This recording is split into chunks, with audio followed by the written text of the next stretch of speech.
December 20th, 1943. The B-17 Flying Fortress Lucky Strike limped over the English Channel, its No. 3 engine torn away by flak over Bremen, hydraulic fluid tracing red streaks down the fuselage like blood, and its ball turret hanging at a broken angle. By all logic, it should have plunged into the North Sea 20 minutes earlier, but Lieutenant Marcus Webb somehow kept her flying, through willpower, instinct, and perhaps something more. Something done to the aircraft weeks before by a mechanic who never trusted the manual. When Lucky Strike slammed onto the runway at RAF Bassingbourn on one crippled landing gear and screeched to a halt in a shower of sparks, rescue crews braced for bodies. Instead, 8 dazed men climbed out alive. The 9th, the ball turret gunner, was gone.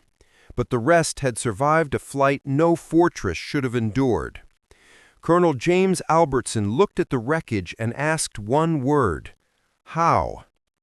The answer waited in Hangar 3, where Staff Sergeant Paul Zuk, a grease-stained mechanic from Pittsburgh, was buried elbow-deep inside another bomber's engine cowling, performing adjustments that weren't in any manual and could have earned him a court-martial. The Air Forces were losing bombers at a rate no one could explain, aircraft falling not from direct hits, but from small, devastating failures. A single ruptured hydraulic line, one broken fuel pipe, a shorted wire. Boeing's design was efficient, but fragile. Zuk, who had grown up fixing coal trucks during the Depression, saw the flaw instantly. Too many systems depended on a single, delicate pathway. He believed in resilience, in giving a machine multiple ways to stay alive. By autumn 1943, mechanics began noticing something strange. Bombers Zuk had serviced came home from missions that should have killed them. Hydraulic failures no longer doomed the aircraft.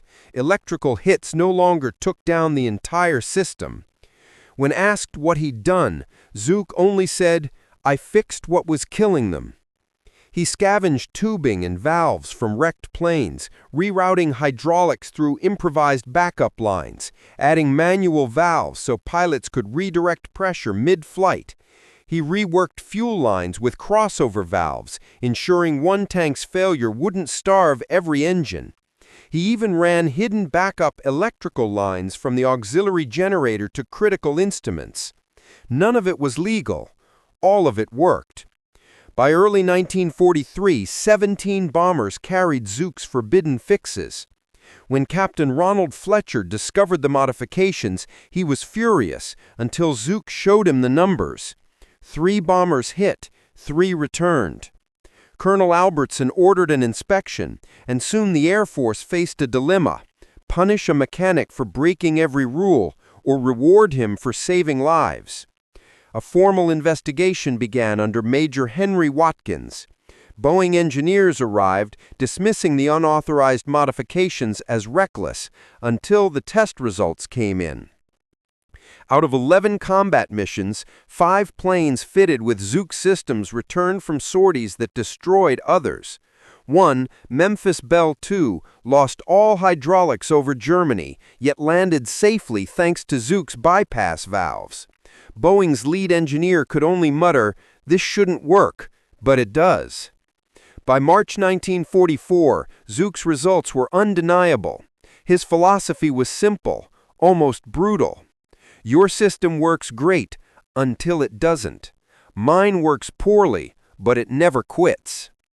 The Army eventually issued a technical order approving his hydraulic bypasses, legalizing what Zuk had already done, but ignored his fuel and electrical revisions as unnecessary. Zuk paid them no mind and kept installing them anyway. Word spread through East Anglia. Mechanics from other bomb groups came to see him, copying his notes and carrying his methods home. Within weeks, dozens of B-17s were flying with his systems, some officially approved, most not. By spring 1944, the numbers spoke for themselves. Squadrons using Zuk's full package suffered fewer losses than any others in the 8th Air Force. Pilots noticed it too. The Zuk planes, they said, just came back. When official authorization finally arrived in April, the work was already done. Mechanics across England had traded sketches and diagrams in secret, refusing to wait for bureaucracy to catch up.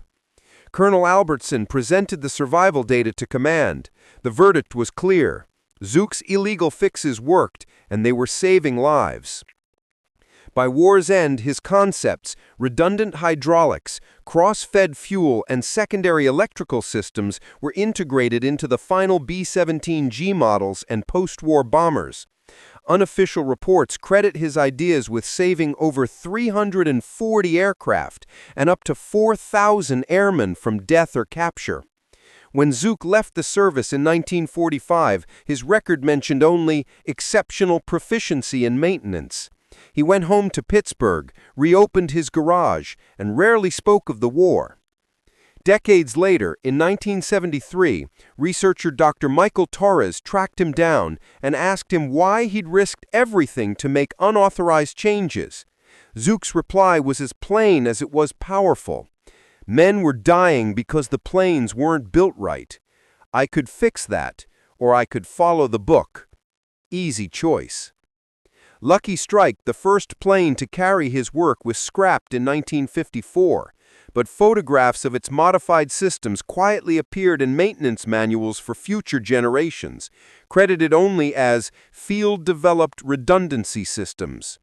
When Paul Zuk died in 1989, his obituary mentioned nothing about the B-17. But in the Air Force Museum archives, his grease-stained notebooks, filled with pressure sketches, flow diagrams, and margin notes, remain preserved.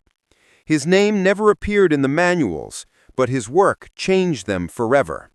The B-17 Flying Fortress became the legend it's remembered as, not only because of the men who flew it, but because of one mechanic who refused to let rules kill airmen, and proved that sometimes the real answers come from those with oil on their hands and courage in their hearts.